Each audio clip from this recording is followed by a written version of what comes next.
Today I will be looking at my Makita 18 volt 5 ampere hour batteries, since I did find something interesting in my Milwaukee 18 volt 5 ampere batteries yesterday. So I will go through them and do a battery diagnose and see what is actually wrong with them. Here we can see someone has a broken connector, so that would be an obvious problem. Let's check if the indicator is working on any of them. Okay, this one didn't have one. Everyone is dead or maybe playing dead, so let's find out. So let's start with how old they actually are. These are from 2022, these are from 2020, these are from 2019, 2018, and one from 2017, and the oldest one is from 2013, and then I have one where the date is not readable.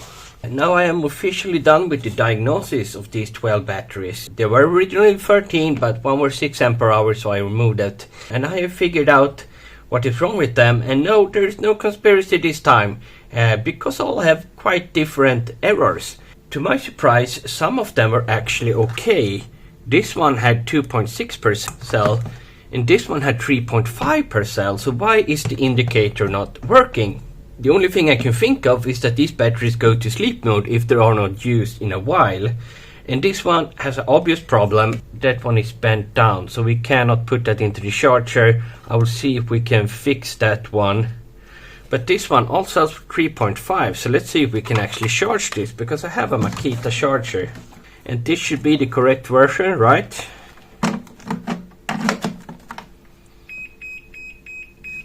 Yeah, broken battery. So that's actually good. Then we can see if we can find out what's wrong with it. Here we have another one that is all cells are 2.6, so let's try charging that one. No. Then we have this one, all the cells 2.5 volts. Now it's doing something different and seems to be charging. Good. Now we actually have a working battery that we compare where is to. See, okay. And then we have two additional ones at 1.3 volts, and that is low, but not too low. I think we can save these cells if we think they are okay. These one were severely damaged by sawdust and also some water damage, so I think it's too late for that one. But this one actually looks pretty good, so we will try and revive that. Similar with these, low voltage on all cells. Low voltage on all cells, but a little bit more varied. And then we have maybe the interesting ones. Here we have 5 batteries, all with one dead cell. They are not the same version of the electronics, but here we have 3 with green PCBs. This one have 2 components here, but that one doesn't. This one has 2 components here, but they do have all white PCB. So if they were to have something that kills just one cell, then it would be in 3 completely different versions of the PCB. We did have 3 batteries which where cell group 5 was dead and 1 where cell group 1 was dead. I will investigate this a little further, but from the varied result we got, I don't think we can see anything like we did in Milwaukee, where the electronics seems to kill 1 or 2 cell groups. Now, I am a little bit overwhelmed by all the information there is out there about Makita batteries, how they work and how to working on cracking their codes and stuff like that. So there's a lot of information out there for the ones willing to try. Now, these seems to be very high-tech batteries. Someone claimed they communicate with UART, some with other protocols, but as you can see, they have very different versions of the PCB, so they could easily have switched protocol at some point. They also had some type of recall. They have some problems with BMS breaking, and there could be a lot of things wrong. And there's also at least 2 programs that I could find that you can actually access the chips on this PCB and do like reset and extract the data and stuff like that. So this is a very interesting battery to work with a lot of possibilities thanks to the large do-it-yourself community. So I can hardly figure out anything unique in this video. So the only thing I will attempt to try is, first we have this one. It didn't want to charge. So what I will do is try and reset it, a hardware reset. Now this can be done in some BMS with planned obsolescence to reset the counter. We do that, the first time we did that, was to unpower the BMS and drain all the components. So I will try that once and see if this one will charge. And then we also have this one with the broken connector. I will try and bend that pin up without shorting out anything and see if that's possible, just so we can connect it to the charger once. Oh, let's look at this.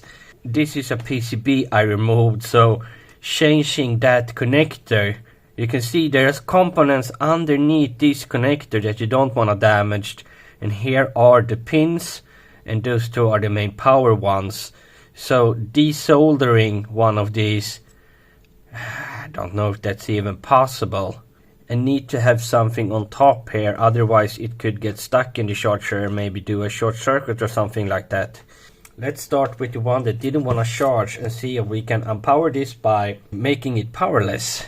I just thought of another thing, an old gaming hacking thing. You know, if you wanted to play a burned copy of a game, first, I think this was on the PlayStation, first you inserted an original game, and that's where the copy protection like checks it if it's an original disc. And then while the game actually was loading, you just swept out the disc and it started loading from the other game, which was pirated. I wonder if you can do something like that. I think you have to be very fast and have some type of switch between the batteries, but that would be that would make for a cool video.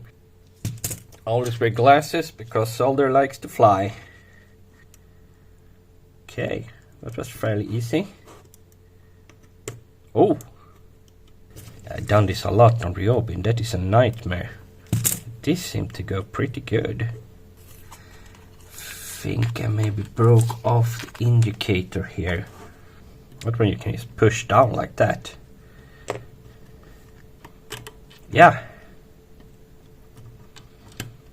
Okay, we have those removed.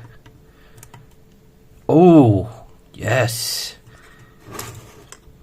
Hope I haven't broken that indicator. Yeah, okay, great. That one you can easily remove.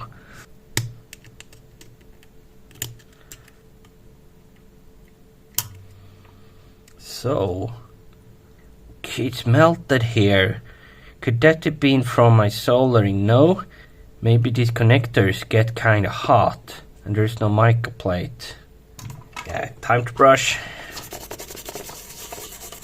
So to make sure it's unpowered, I usually drain a little bit from it because of the capacitors and such, at least with the planned obsolescence case, and I do that by measuring on different places. Here you can see it's still holding 2.8 volts between the terminals, and usually I drive the BMS down to about, I think it's 100 millivolts before I connect it again. So I don't know if I can just leave it for 24 hours and see if the condensators have discharged properly, because we do have power on many places here. It's draining itself pretty fast, so I will wait for 10 minutes and check again.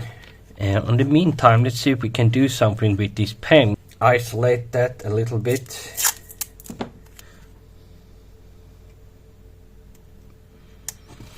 So was this the version where you could exchange that connector? Yeah, these look fairly similar. So if this one doesn't work, I might try and changing the connector. And I think I'm gonna use a little bit of hot glue since it dries very quick, and maybe a small plate. Yeah, I think that will be pretty good.